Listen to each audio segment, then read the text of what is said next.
Summer is just a few months away, and that comes with summer vacation. Many parents will be looking for activities to just get their kids out of the house.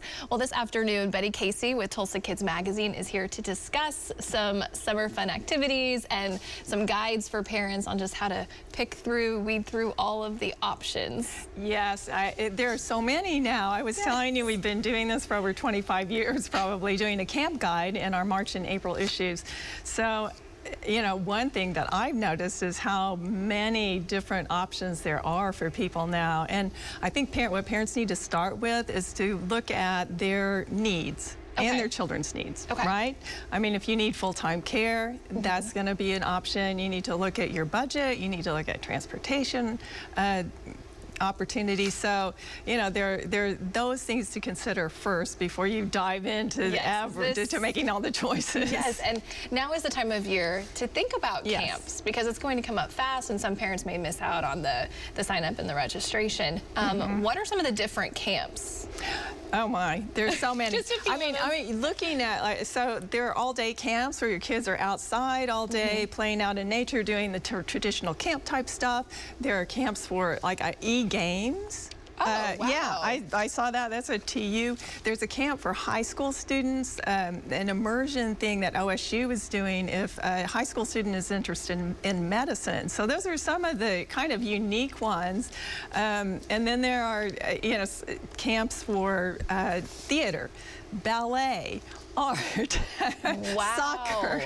So yeah, and so you know, if your child is interested in something specific, I think you can find a camp for that. Yeah. Absolutely. And if they're not, and I'm sure it also depends on the child's age. Yes. You know, and if they want to do a sleepaway camp or a sleepover camp versus just a day camp, all of that would depend on the child. Absolutely. And then tell us how parents can grab that information of all the different camps and activities for the summer. You can go to our website, tulsakids.com, and we have guides listed. So our camp guide is listed on our homepage, so you can go to that guide, click on it, and just review all the camps that are in that section, and it provides links to go to their web pages. So you can get a lot of information, but I think you're right in saying start right now. Okay. I've already heard camps are full. Oh, wow. Yeah. So start now. Do you think the pandemic, did that have an impact on camps the last couple of years? Probably? Absolutely, absolutely. And you know, I'm glad to see that so many are open and so many are available to parents now, because I was a little afraid some would go out of business, but they didn't. And what are some of the benefits to